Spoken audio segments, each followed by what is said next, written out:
Hey, everybody. So, welcome back to another episode of Intentional Improvements, where we are here to intentionally improve your life by one conversation at a time. I have someone here who is an incredible woman. She has actually helped rewire my thoughts, my internal and external beliefs. I've been working with her over the course of 2 years, and she has done amazing, wonderful things for me on a conscious and subconscious level. Please welcome my life coach, Amelia Haycock. Thank you so much for coming to the show. Thank you so much. I'm so glad to be here. This is a great space. It feels good. You feel good. I love it. Yeah, Thank thanks for having you. me. Yeah. Well, I mean, you always bring the energy. You always bring the heat, especially when we show up for our weekly calls. You're like, okay, what's wrong? Let's tackle it. Let's go. Yeah, And then we move on to growth, which I that's think right. is powerful because you know me, I'm a growth fanatic. Absolutely. Well, and I love the title of your podcast too, because it really is, we want to be intentional. Hmm. Change is something that's happening all the time anyway. And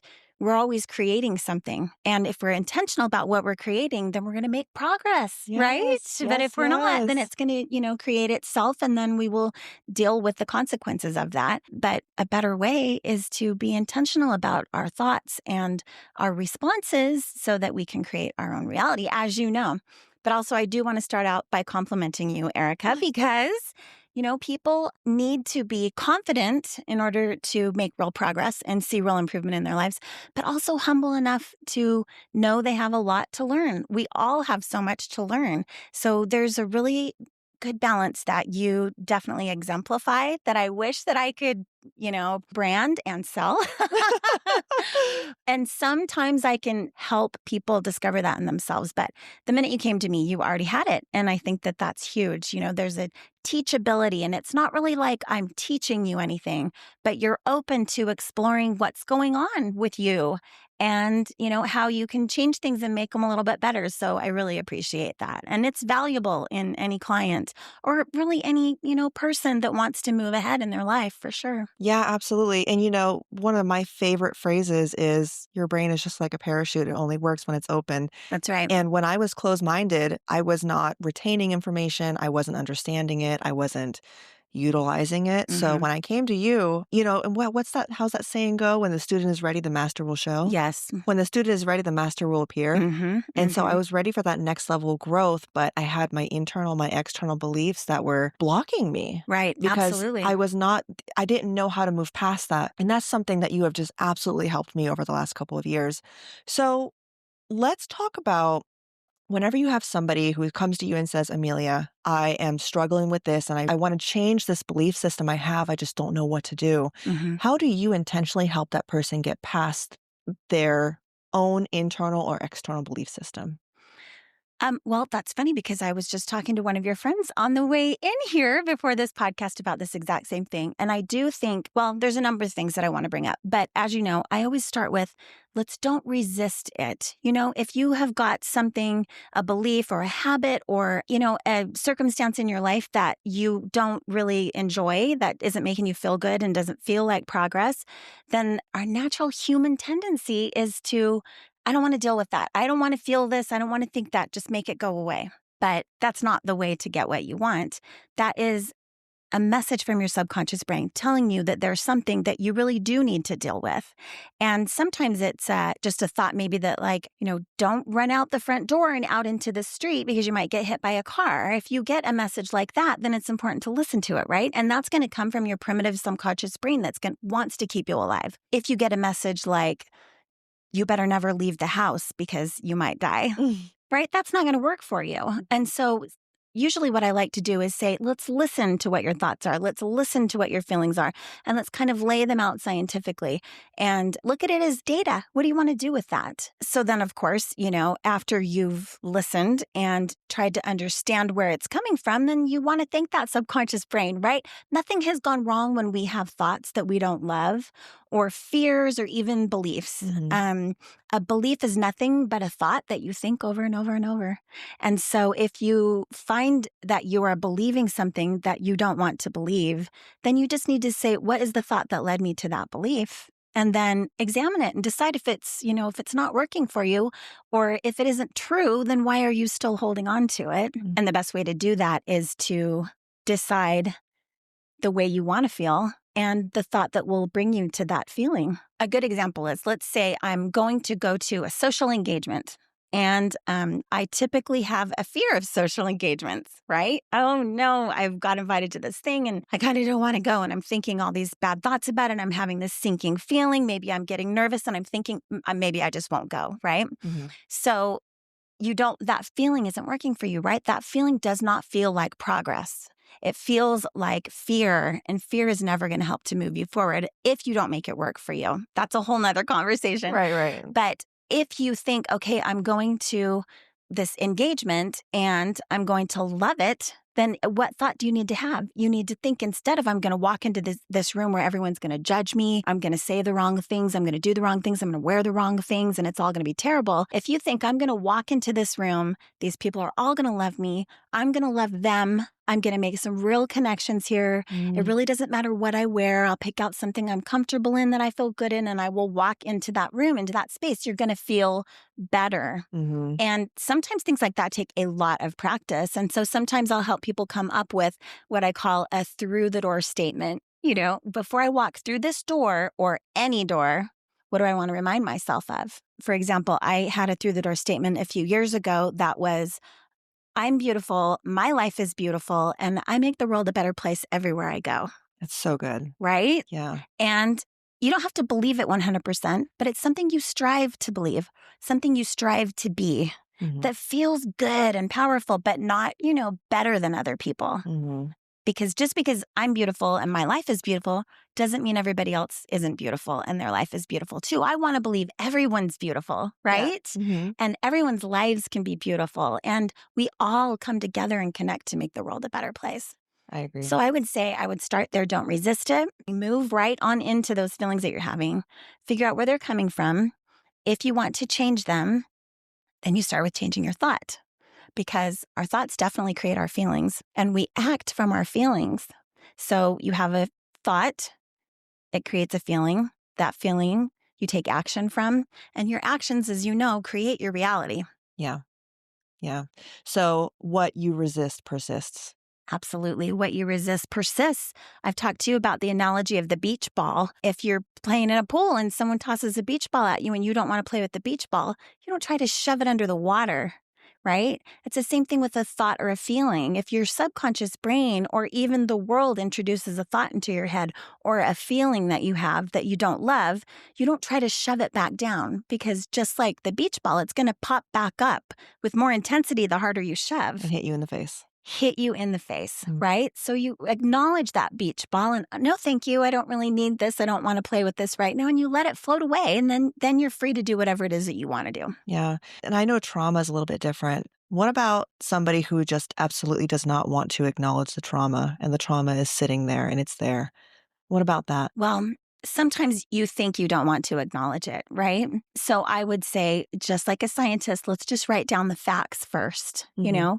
Tell me about your history. And, sometimes if there are people that do need to go and talk to a therapist first, sometimes things need to be really unpacked and laid on the table. And then after that, then you can take what's on the table and move forward. But I would say some people come to me with a little bit of trauma. Well, they'll have a real problem. And as I ask them more questions, then things become aware to them. They become Mm. aware of things that were already there. Surfacing. Yeah, they start to surface. And once they're at the surface, then, just like any plant, you want to prune it, but then also you need to examine the roots. And Mm. once you get to the root of it, then you can decide, is that something that I want to keep or not?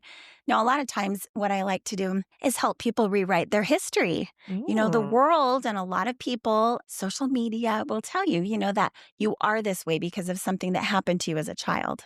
Now, sometimes things will happen to us as children, and we react as a child because we have a child's intellect and a child's emotional maturity. Mhm. And it will affect us the same way if we never go back and re-examine it as an adult. Yeah. So I'm speaking from experience. I had some things happen to me as a child, and I even chose to do some things as a child and an early adolescent that probably weren't, great decisions. And then as an adult, I look back and I have this guilt and this shame about it, as a lot of people do. And you have to go kind of take a pause, step back from yourself, just like a scientist, and look at the facts. Mm. Would you ever let an 8-year-old or 7-year-old child make a life decision on a circumstance? No, you wouldn't. They need guidance and love and care. So you can go back to your own self as a child and think, what do I want to make that mean? Do I want to make that mean that I was a terrible person or that some other adult was a terrible person? Or do I want to give them grace or me grace? And Mhm. how do I want to move forward? Mhm. And we don't have to let anything define us that we don't want to choose to define us. So if we Mhm. feel like we are a certain way, it's because we are thinking something about Mm. ourselves. Mhm. And if we don't want to be that way, we can find the thought that got us there that's turned into a belief. Wow, I love that. So, one question I wanted to ask you, I was going to wait until our next session, but, this might as well consider this a session. That's right. Let's go. So, the days where I tell you, Amelia, I want to get to the next level, I want to grow to the next level right now, but I have something that's hindering me, like maybe something happened last week that I'm not happy with, or somebody said something to me and now it's lingering. Why can a person not grow to the next level if they're holding on to something? And why do you force, and I know the answer, but I want you to tell the audience, why do you force them to address that before moving on to the growth level? Well, it's so funny because I'm sitting here wanting to write things down on my clipboard, right? The first thing that I want to address is, yes, Erica, you are very anxious sometimes to get to the next level. Let's go, let's go. And sometimes what I need to do for some people is to help them to realize that you want to be contemplative. You want to be clear on your goal. And we don't ever want to be really rushed. If we feel like there's some sort of urgency, then that almost can feel like fear to us. Anxiety and anxiousness, as we've talked about, they create the same kind of chemicals in our body, right? We can feel anxiety about something, which is kind of a dreading or a fear, or we can feel excited anxiety, anxiousness about something, like a little kid waiting for Christmas to come or to go to Disneyland, right? We get anxious about that. And that's good. So, first, the thing I want everyone to do, including your listeners, if you're looking forward to something, make sure that it is a healthy anxiousness and not anxiety. If you have anxiety, it's probably based in a fear that if I don't do it the right way and soon enough, somehow I'm going to lose something. Hmm. And that's not going to be the best place for you to get what you want from, right? Hmm. So, first of all, I would say, let's examine the reasons that you're looking forward to this. And once you have that why, then you can tackle any how, right? Hmm. And sometimes the how will give you some anxiety, right? Like, okay, I have a good reason that I want to do this and it all makes sense and I'm motivated. And yes, Amelia, I feel a good anxiousness. It isn't anxiety. But then, when I sit down and go, okay, well, I need to do this and I need to do that. And you could start to slip back into anxiety Yeah. again. So as you know, I know I know you know these answers, but there's a few words that I don't like and I don't allow my clients to use without correction. And one of them is the word need. There's nothing you need to do. If you feel like I need to do this right away, or I need to do that, or I'm going to lose out, or something like that, then you're on the wrong track. You're working out of fear and you're not going to have a clarity of thought and openness of heart like we like to have when we're going into something. I ask you, what do you want? And 9 times out of 10, no, I do want that. I want progress. I want to move forward. I want to expand. And then it changes the hows. So if you have obstacles, for instance, let's say you want to grow your photography business, right? Well, then I need to buy some equipment and I need to do some marketing and I need to find some customers. That just doesn't sound fun. It really Hmm. doesn't. All Yeah. the need to do this and need to do that. Yuck. And they sound like obstacles. They're giving you this icky feeling. So instead, you want to clarify, I actually want to find new customers and I want to buy new equipment and I Hmm. want to do what it takes. Yeah, let's go. So right there, sometimes it will alleviate that anxiety and that fear that you need to get past. And it shifts the feeling. It shifts the feeling, right? The thought will shift the feeling. And so if you just change your internal dialogue from, I need to do this, I have to do this, to hang on a second, no, I want to do this. I'm looking forward to doing this. Let's go. I want to do this. And sometimes it's a matter of perspective too, because if we're looking in the short term, it really isn't something that we want to do. Right. Who Right. loves to call the doctor and make an appointment? Ugh, right? But in the long term, We want to have called the doctor and have been at the appointment and have checked out with a Preventative clean care. bill of health, right? Yes. Exactly, right? And we all want to grow our photography business if that's what we're looking at. And we all want to have the clients and have the thriving business in the long term. In the short term, there's some things that we think we don't want to do. But if we sit down and examine all the facts, yeah, we actually do want to do those things. Mhm. And then sometimes, to your point, there may be a fear that's based in something else. Like, why is it that you don't want to make a few phone calls? And of course, the general answer would likely be fear of rejection. Well, why do you think rejection is a bad thing? And then generally, I can ask people questions, and the best way to coach is to ask people questions so they can figure out what they want and how to get there. Yeah. But for instance, let's just do a little play acting here. So I know that you've overcome this. So maybe think back to before you really mastered all of this, but what would be a reason that you would fear rejection? Let's say to make a marketing call. Why would rejection be something that gives you bad feelings? I don't want to feel like I'm not needed or not wanted. Okay. Tell me, if someone says to you, I don't want to do business with you, why does that make you feel like you're not wanted? Well, my thoughts go to lack. Okay. It goes to scarcity. Okay. I feel not valued. Okay. So if someone says, I don't want to do business with you, and you think, I'm not valued and I'm starting to have these scarce thoughts and I don't feel good, that's because of the thoughts that you're having. So if you want to feel tremendous when someone says, I don't want to do business with you, this is brain bending. We need to find a thought to help us to get to feeling better. So let's say you call someone and you propose a business deal with them and they say, no, thank you. I don't want to do business with you. What can you think about that circumstance and still walk away feeling good? Well, now Yes. I would think they're just not ready to do business with me yet. Yes, I have exactly. not brought them a strong enough value proposal, Okay, or I don't have a strong enough value proposition yet. perfect. So I've learned from you to add the word yet to every single one of my statements, and it's Mhm. actually brought me an abundance of business. I love that. I love that so much. See, that's perfect. So if you think, oh, okay, well, and there's a myriad of things that you could think and still feel better about someone turning you down business. But for you personally, I love that thought, right? That I just don't have it down yet, because that will inspire you, Erica LeMarr, to go back to the drawing board and make it better and present it again. For some people, they might have to come up with a different thought, like, I just am not meant to work with them, but this call is going to lead me to somebody else, or there's a lot of things we could think about. And so that's where the personal coaching comes in to be pretty valuable, because I want you to find your own thought, which you absolutely did, that will make you feel better. And I love that you used the word yet as well. So since you brought that up, there's a couple of other words that I find people use that do not work for us. And one of them is the word but. Right? You do not let me use that word. Absolutely.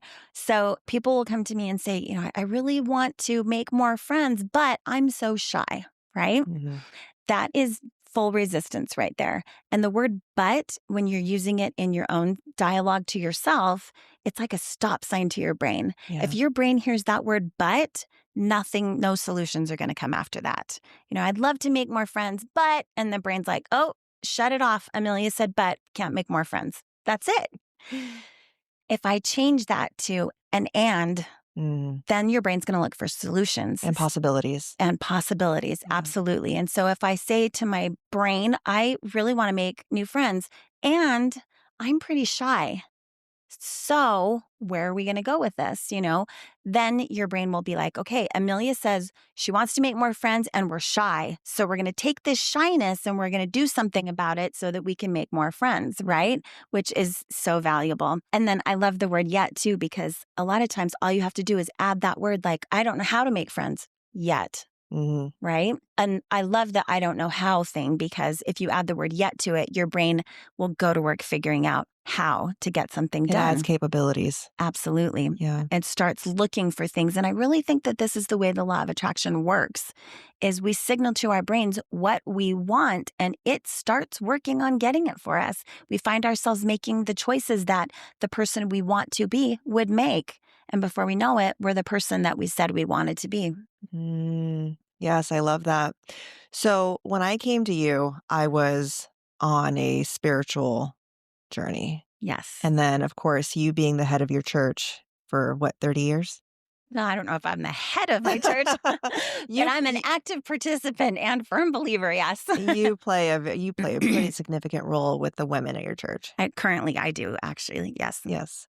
So let's talk about spiritual warfare Okay. and going through that. So I do know from experience as I became saved and I did accept Jesus as my Lord and Savior. And I do believe full heartedly that Jesus is Lord and that he died on the cross for my salvation. He is the covenant. He is the bridge to the Father. Hmm. As soon as that happened, Amelia, life got harder for me. Oh, my It's word. like I cleaned out the demons and they Hmm. brought 7 of their friends, as the Hmm. Bible would say. Hmm. Isn't that interesting? Because from my point of view, I would say life got harder and easier, right? Yes, it got harder and It got easier. harder and easier, right? But you leveled up. Every time we level up, it's going to get harder. And, when we are trying to be the best Christians that we can and following the ultimate example of Jesus Christ, it's not just God and Jesus that notice, right? I mean, Satan is real and the adversary is out there trying to bring down the people who are trying to make the world a better place. That he wants the exact opposite for us. He wants misery and scarcity.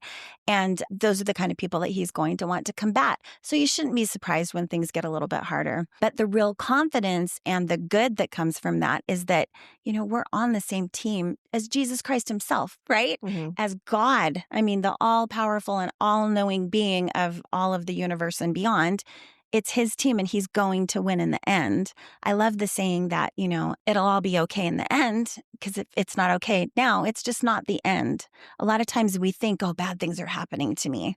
Not necessarily. I think that everyone, as children of God and everyone on the earth is, no matter what your religious belief is, most people believe that there is a higher power and a higher being. And I think that that power sets things up in our favor. And sometimes we can't see that. But I know that my God, looking back, has set a lot of things up in my favor that at the time I thought were terrible challenges and so hard and so difficult.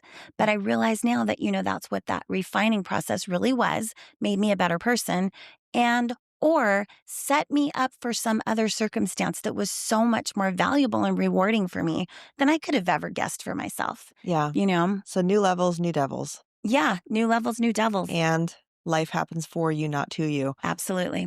But I know I'm using the word but. Now, for let's say there's somebody, let's say people are going through obstacles and challenges in their life. And of Mhm. course, like you cannot get to the next level in life unless you go through some kind of obstacle. Like you have to go through a challenge to Yeah. grow. Yes. But how do you know if life is happening for you to get to the next challenge or if it is spiritual warfare? I think it's both. I think spiritual warfare does work to your favor. I mean, how do you become a stronger soldier? How do you become a stronger warrior? You You fight? practice, you fight, right? Mm, Yeah. And it's a natural human instinct. We get fight or flee, but you don't win if you don't fight. We don't win from mm, freezing or fleeing. We win from fighting. And it doesn't have to be a fight that's difficult and bloody. Sometimes the fight can be easy. Sometimes the fight is just not resisting what God wants for you. Get out of his way and let him pour blessings in our life. But our human nature, our natural man that we're here to overcome is going to be defensive always. And so I think that's an important question. I don't think that either one of them are bad. I think obstacles are there to make us stronger, and anything we practice and focus on, we're going to get more of. So, if we focus on being a great fighter, we're going to become great fighters and we're going to be introduced to new fights, mhm. right? I don't know if the word fight is the best word because it sounds like it's difficult and it's going to cause injury or that we're going to be injured. But I love challenges and struggles because bring it, like, let's go. I love that. I think it's Reese Witherspoon's mom that said in their family, they go at things. I love that saying. We go at things. Bring me the challenges, bring me the struggles. That's where the growth is, Mhm. right? And growing, it's, you have to stretch a little bit and you have to reach for stuff. And it is a little bit difficult, but that is exactly what brings the growth. If we never exercise our muscles, they never get stronger. If we never stand up straight, we're not going to appear to or feel tall. So I think the first thing is to stand up straight spiritually and go at the thing, knowing it's there to make you and help you become a better person if you choose to do what's right with it. Mm-hmm. And sometimes doing what's right, as you know, as a lot of my clients have had to make tough choices, sometimes it will seem like you're giving something up, Mm-hmm. right? Or that you're giving away too much, maybe even to the competition, right? You're never giving away too much. When we raise another person, it raises us. When another person is raised, we are raised too. A rising tide raises all the boats. Absolutely. Yeah. Absolutely. I love that. And I remember the day where we had a conversation when you said doing hard things makes you stronger. And I was like, I'm going to wake up at 4 a.m. and I'm going to go to the gym Yes. and I'm going to do the hardest thing first. And ever since I started doing that, I think now I'm on my almost 4th week of getting up at 4 I know. a.m. I'm so proud of you. Thank you. Yes. It's easy now. Yeah. So now I just wake up naturally at 4 every single day. I can't say my husband's very happy. Yeah. But he's happy with the results, though, I'm sure. he is. Yes, he is. But he's now on my sleep schedule, which is the way I want it. Okay. But now I conquer the hardest thing first physically. Right. And what that also does is get a lot of these anxieties out of my thoughts. Mm-hmm. And I'm thinking like, okay, if I can take care and do the hardest thing physically, emotionally, and mentally, which is working out, doing a strong back day or a strong leg day, Mm-hmm. I can do anything. Absolutely. I want to go at it. Mm-hmm. But I wanted to go back to the life coaching and how you coach some of your clients. And this is something I've always wondered. And now I'm finally going to ask you this question. Okay. No pressure. No pressure. Only excitement. Yes. You've coached a lot of high-level people. You even coach other life coaches to be better life coaches, to help people find their calling. When someone comes to you and says, Amelia, this is what I want to do with my life, but they don't answer the call, and that's called the call of the contribution. Mm-hmm. And let's say if they get stuck at the refusal of the call, Mm-hmm. what happens to that person if they don't answer that call? Do you see that they become depressed? Mm-hmm. What typically happens when somebody knows what they're supposed to do, but they don't do what they know? Well, two things. Since we just spoke about religion, I like to talk about, in the Bible, it says, by their fruits ye shall know them, right? That's how we judge other people, not necessarily by, how they put themselves out there, but by literally the fruits of their labors. Like, what are they producing? Do they appear to be doing good, right? And they give us good feelings.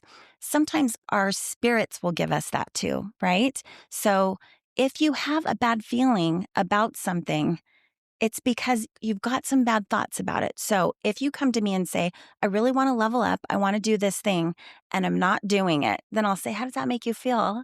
Right? Mm-hmm. I feel terrible about it. I just really want to do this, right? Well, what is it that's stopping you? What are the beliefs that you have behind it? I don't think I can do it. That's where I would want to, of course, go through a whole process getting them to where they want to be, but eventually to the yet, right? So if you don't know how to do it yet, or you're afraid of doing it at this point, what are the obstacles? Let's literally make a list of the obstacles. What are you afraid of? What needs to be done? And then we simply make a to-do list to overcome those obstacles. So, fear of rejection again, then what are you really afraid of? Why is someone telling you no such a bad thing? And sometimes I will even tell people, as you know, if you haven't been rejected and you haven't had what we might call failures, quote unquote, you're not trying hard enough. You are not stepping into your potential. You're not answering the call. And really, that is just our subconscious brain trying to defend us, trying to keep us safe. It wants to keep us alive. It wants to conserve energy. And those are all wonderful things. And we want to acknowledge these fears, right? And we want to acknowledge the reasons that I'm having them. And thank you, brain. And I would like to move forward. So thank you for helping me to remember to be cautious and careful, but this isn't going to kill me. In fact, this is going to make me a better person, and this is going to make the world a better place. So just changing your thoughts about what it is you want to do and what it is you think is going to happen if you get rejected. And it's human nature. The world out there tells us we need to fear things. Mhm. And sometimes it comes from internally, sometimes it comes from externally. And we want to decide what we want to do with those thoughts and feelings.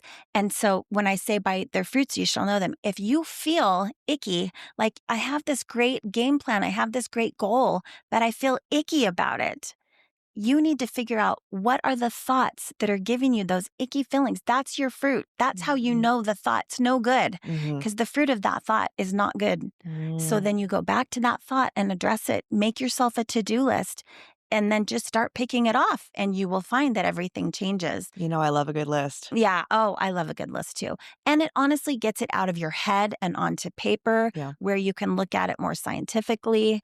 And then you can experiment. When you first told me that you wanted to get up at 4:30 in the morning and start doing this workout thing, I was like, let's look at this as an experiment, right? Maybe I didn't have enough faith in you. But some things you do want to experiment with. Mhm. And you just take in all the data. And then if you decide you want to tweak it a little bit, fine. But sometimes that will take the fear out of it. Not everything is do or die.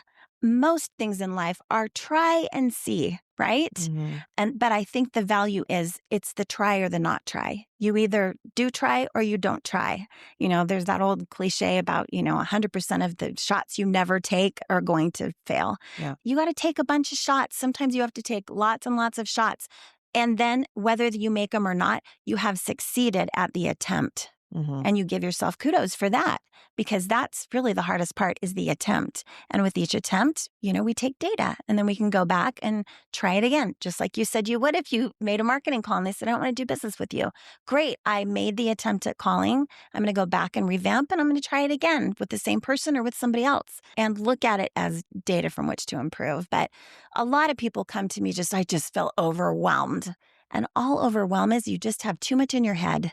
Just get it out and make sense of it. I remember one time I told you that we were joking around mainly, and I said, bring me your chaos and I will give you peace. Do you remember that? I do. I I told you think, that was a soundbite. and I think you made it into a meme or something and sent it back to me. And I've thought of that a lot, but it's true. We need to examine ourselves for chaos and give ourselves peace. And all you need to do that is just get out of your own head, step back a little bit. This is why God can see us better than we can ourselves, because he's not in our heads with us.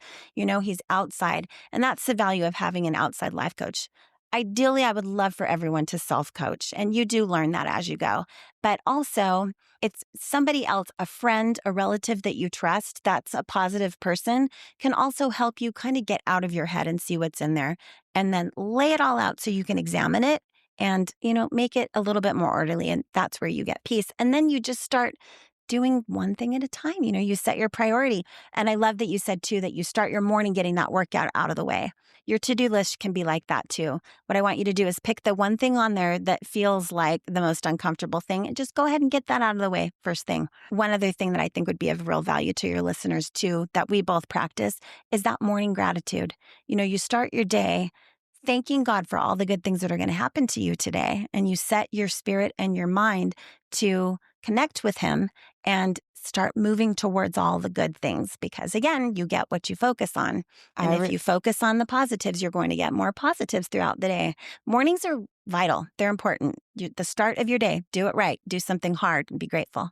I remember our coaching session where I was like, Amelia, I'm achieving all these things, but I don't feel fulfilled. Mm-hmm. And you said, well, what are you grateful for? And I said, nothing. Mm-hmm. And you said, well, how can you be grateful for the thing that you get tomorrow if you're not grateful for the thing you have today? Mm-hmm. And that sat with me. I sat with that thought. I sat with that feeling. And I said, it's true.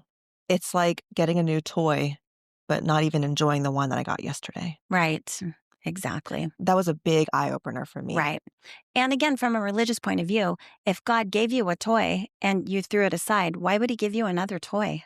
The blessings. Right? Yeah. Yes. God blesses us with things. And if we're not going to appreciate them, He's not going to give them to us. And also, we all have this huge potential and this contribution to make to the world.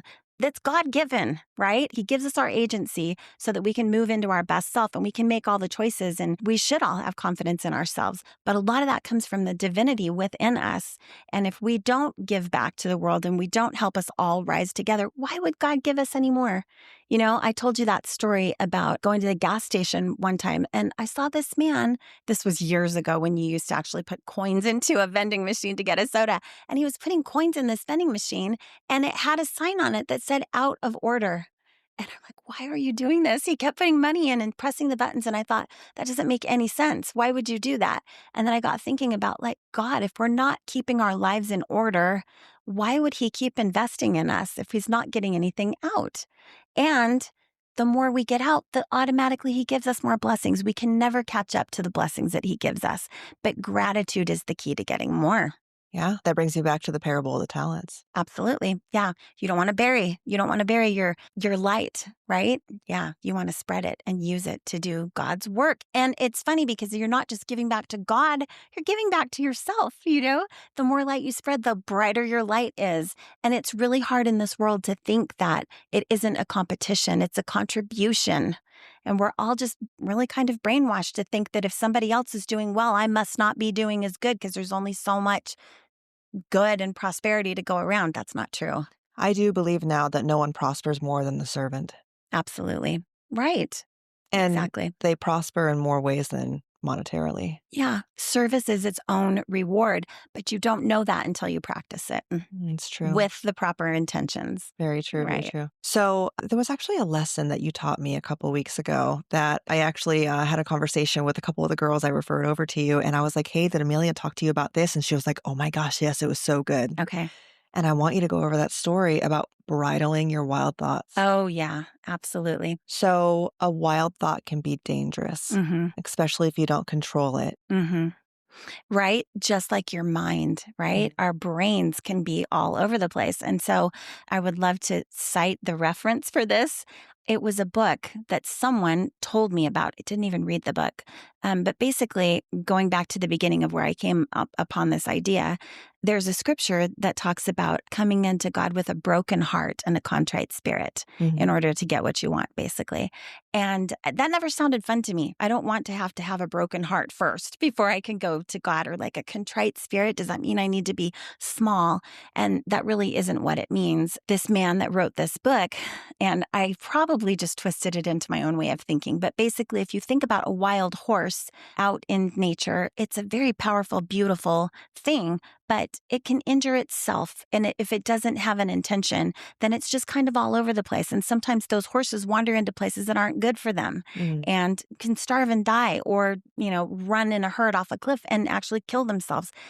But they're still beautiful and powerful beasts, right? Now, when we take a horse into a human environment and take good care of it and teach it to trust us and bridle that horse and teach it to hone its power towards a particular task, like, plowing a field or hauling something or just being ridden by a human. The horse is still powerful and beautiful, but now it has an intention. It's cared for and loved, and it can take all that power and focus it at something to be so much more than just running wild. And so if we think about our minds and our hearts that way too, people say, oh, you want to be wild and free. That's not necessarily true. You want to be intentional and disciplined. I love the root word for discipline is, disciple, and we want to be disciples of Jesus Christ. Self-discipline is being a disciple of yourself. You want to bridle your mind. You want to be able to trust yourself and be kind and loving to yourself, gently listening to yourself, and then fine-tuning your own thoughts and your own intentions towards the goals that you want, just like you bridle a horse, and it sounds like, you're taking away its freedom. Not necessarily. You're aiming it in the direction it wants to be. Now, of course, if I had a horse, I would set it out to pasture and let it run away and do whatever it wants for a while, every once in a while. And sometimes we do want to just cut loose and not worry about being intentional all the time. That's good for us. Thank you, Netflix. Right? Yeah. And we don't want to get carried away with that because, as you know, Netflix too, overdone, ugh, it doesn't do any good for you. So, and I've said before, I believe that any strength overdone can become a weakness. So you Mm. want to watch out for that. I love too that you said earlier that your mind is like a parachute. It works best when it's open. My grandpa used to say, it's great to have an open mind, but don't let your brains fall out. And I thought, yeah, that's true. And honestly, two things I know that, time is a thing here, but two things I do want to say are that I really believe in moderation. I really don't think that you should grind all the time or that you should self-care all the time. You need to find your own personal balance intentionally. It just really needs to figure out who you want to be, how much time you want to spend on things, and then start moving in that direction. And I think that's really valuable. The other thing I want to say too is I love to do a lot of research on, self-help and life coaching and psychology. And I'm just fascinated by all that. But a lot of times I don't like to quote other people's ideas because I don't necessarily agree with everything any one person says, unless it's Jesus Christ. And then sometimes I have to study and find that absolute truth. But for any of your listeners, I want everyone to know that you can learn something from everyone, but you don't have to believe everything anyone says, Mm. including me. You need to listen to your own self and you need to seek out those people that will help you bring out your best. And your best is going to be different than somebody else's best. And that's a great thing. That's why all of us connected make the world a better place because we each have our own personal beauty that we need to bring out and contribute to the world. And so anything, that I might ever suggest to you, I want to suggest several things and see what will spark your interest and where you can create your own motivation from. And that's what we all need to be doing. Well, I'm a good student because I do everything you tell me. I know. Well, sometimes you kick back a little bit. How about we try this? Oh, I don't want to do that. That is not fun. I usually give in and I do it. And then I'm like, eventually you give in. and Yeah. then I'm like, I had so much growth. Yes, exactly. And we're all like that. That's what we need. That's how we need to be with ourselves too. If you find yourself, kicking back against something that you know is good for you, then maybe slow it down, take a second look, figure out what you really want and what it takes now to get there in the long run. Do you remember when I came to you and I said, Amelia, I'm grinding and grinding and grinding and nothing is working? And you're like, are you taking time to relax? I'm like, no, who has time to relax? Right. And then you told me the story about the axeman and his axe. Oh, yeah. Yeah. Talk to us about that story. Okay. Oh, gosh. So there were two lumberjacks that would go into the forest every day at the same time, and they'd work the same amount of hours, and then they'd get off at the same time. But one of them had every day at the end of the day, he had larger, more precise stack of wood. And every day, the first lumberjack who had the bigger stack of wood would do what appeared to be the same thing to the second. And the second one always felt inadequate. And finally, one day he said to the first lumberjack, what is your secret? How is it that I'm out here laboring the same amount of time as I'm grinding and grinding away, And at the end of the day, you have such a beautiful stack and so much more than I do. And the first lumberjack said, well, in the middle of the day, I take a break and I go home and I eat lunch and I see my family and I sharpen my axe. And then I come back to work. And I feel like mind work is like that. You can grind and grind and grind, but if you don't pay attention to your thoughts and what you're doing, it's like spending the whole day with an axe that gets duller and duller and duller. So you have dull thoughts. Yeah, you have dull, ineffective thoughts, which lead to dull, ineffective action. Mm-hmm. Yeah. I find that I don't even know if this is like a correct phrase to say, but I am the most artisan, creative. Okay. Yes. Yes. When I do something that I love, whether that's having lunch with my husband, listening to one of his funny jokes, maybe watching a show or just like cooking because I like to cook. Right. And then I go back to that really difficult exercise or practice and I just dominate it. Yeah. But when I came to you, I couldn't figure out. I was like, why am I stifling Right. when I'm in this hustle growth mode? And then when I just took a step back to relax and chill, I would actually go back very heavy to the flow state. Yeah. Yeah, absolutely. Right. And honestly, it's a good reminder of what are we doing it for anyway, right? What is the grind for? It's for your own personal growth and for your family and your loved ones and, reaches out to the world. But like the grind is not a reward in itself, right? Well, that's a loaded statement. I want you to enjoy the grind, but there's a point and there's a reason that you're doing it. What is it? And so when you do take time to take a breath and do something that you enjoy and enjoy your family and your loved ones, you're reminding yourself why you're doing it anyway. And it's important to keep that in mind so that you don't just, anybody who's just, if they say, I just want to make X amount of dollars, anybody can do that, Mhm. but it's not going to make you rich in the finest sense of the term. You need to have a good reason for it, and you need to know what you're going to do with it when you get it and how you're going to get it ethically and according to your own morals, and feel good about it when it gets there. And so I think you're right. I think that, relaxing and taking a moment to stop, even God, when he was creating the earth, stopped at the end of every day and reviewed his work and said, it's good. And then And went it on was to the next good. day. Mhm. Someone said, if you think you don't have 15 minutes in the day to meditate, then you need to meditate for an hour. I like that. Yeah, I it's like true. that. It's true. So, I just recently found out a couple days ago that one of my coworkers passed away, Mm, and I knew him, wow. and I would talk with him, and Oh, suddenly he's no longer here. And I'm thinking like, "Wow, so fast." So he yeah. died of liver cancer. Ugh, And by the time he actually went to the hospital because of his symptoms, he died days later. wow. That sounds like my mom. Yeah. And I remember having a conversation with him with his hat backwards, and he was a really funny Asian guy, but, Yeah. he had a family and everything, and I'm thinking like, I hope he enjoyed his life. Yeah. Because at the end of it, we're promised 2 things, life and death, Oh, yeah. and we are promised the second one for sure. Mm-hmm. Mm-hmm. But and I thought about it, as my friend told me, like, "Did you know this guy died?" And I was like, "No, I had no clue." Mm, I thought, I wonder what people said at his funeral about him. right. That's a good question to ask yourself. What will people say at my funeral about me? One thing, though, about death, the world will have us think that death is like this tragic end, right? We know it isn't. Death is the reward we get when we're done proving ourselves here one way or another. And hopefully we did all the things that we did want to do, and we're going to get the reward that we intended. And honestly, it's an irrevocable law that we will. I truly believe we all get the reward that we really seek and desire. And there are people who desire different ways of living and different rewards, and that's what they're going to get. It is kind of it can be a productive exercise to say, what will people say about me at my funeral? Not only do you want to know inside yourself who you want to be and be that person, but you also want to live it, right? You want to be conspicuous about it so that people know who you are and what you stand for, and be kind of contagious to other people. And then at your funeral, people will say, yeah, she really affected my life this way. And obviously not to that point, but for that reason, living your everyday life. We've talked a little bit about, the hot water that is the reality of the world. And if you drop an egg in hot water and cook it, it becomes firm. And if you drop a carrot in hot water and cook it, it becomes soft. We want to be more like a coffee bean or a tea leaf.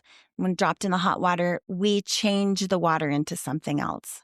Instead of being affected by the world when we go out into it, we want to go out into it and turn it into something different, which is funny because I don't drink coffee or tea. You know I make a really delicious soup, though. Oh my goodness. And just last week, I came to you with a really tough mindset, and you were like, "Be the coffee bean, not the Yeah, carrot." exactly. That's right. And of course, I got mad at you. I'm like, "Don't tell me to be the coffee bean. I wanna be the carrot right now." And you said no. Yeah, you can't. You're It's already the coffee bean. Yeah. Yeah. Oh, wow. Well, Amelia, you've just given so much great, valuable information. I love how you tell it in the form of stories because stories stick. So I like to ask all of my interviewees 3 questions. Okay. So, question number 1, where do you see yourself in the next 5 years, and how will it impact the lives of other people? Mm. Well, my number one most important thing is my family, after God, obviously. But God has given me my family. And so in 5 years, my number one thing is, I want to be the best grandma and mother and wife that I can be.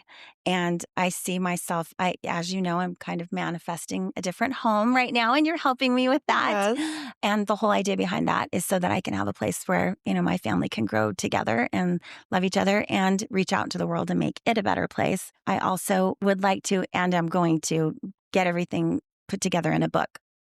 And my intention is to publish it, but also if I am not meant to publish it and it's only supposed to be for my family, that's fine too. I have published books before, but this one with basically Amelia's mind on paper, because I do want to remember all the things that I've learned and all the wonderful people that I've met and the ways that I've helped people, and beyond just me telling people one-on-one. That's why I'm so happy that you invited me to be on this podcast, because I can reach people that I haven't had one-on-one introductions too. I love speaking to groups and I love, sending out mass information to people. So that'll be good. And so in 5 years, I do see myself reaching out to more people in different ways to make the world a better place, just to relieve people's, stress about things, lighten people up a little bit. And not that you have to go force joy into your life. It's there for the taking, Yes. Let's see it. Let's open our eyes and it's right under our noses. I love that. I can't wait to read that book. Okay. Because I'll send you. I know our conversations are powerful, but imagine like all your thoughts in a book. Right? And I think it's good for everyone. I think everyone needs to write a book. I heard before that you should always have with you the book you're reading and the book you're writing. And I think that's important. Mm. Yeah. It's so funny is Russell Brunson said, it's not hard to write a book, but it's hard to sit down and write the book. Yeah, it's true. It's true. I've got, stacks of papers and notes and sitting down and pulling it all together. And you know what, like we talked about, my lower brain is just like, oh, it's just going to be such a huge thing to do, but it isn't a huge thing to do to park myself in the chair and open my laptop and put one note in front of me. That isn't a hard thing to do. And, just like eating the whole whale, you just take the first bite and you just go. And eventually the whale will be eaten. Yes, that's true. One bite at a time. Now, what would you say to any young person who is trying to intentionally move their life in the direction that they want? What is one piece of advice you would give them to intentionally move in the direction they want to go? Don't overthink it. Plain and simple. Don't overthink it. And if you start going in one direction and you find that you've changed your mind, that's fine too. You can change your mind and keep moving forward. Some of life is an experiment to find out what you do want, and some of it's an experiment to find out what you don't want. And everything happens for a reason. Nothing has gone wrong if you have done something that you didn't want. That's God just course correcting you a little bit. Don't overthink it. Just go. All work works. It either works on you or it works for you. Absolutely. There you go. Oh, I love that. I haven't heard that one. That's great. I learned that from my business coach. Okay, sweet. I love your business coach. Yeah, you know what? Gosh, I learn a lot. You learn a lot. You are a wealth of information. So I'm glad you're sharing it. And the third question, what are you grateful for? Oh my gosh. It's different every day and it just compounds. Like, how could I even start to list? But I'm grateful to live where I live. I'm grateful for the giant blue sky. I'm grateful that my body works. I'm so grateful that I have a family, and I'm so grateful that there are people in the world to connect with. And I'm so grateful for learning and knowledge, and that I know how to learn. So grateful for that. That's huge.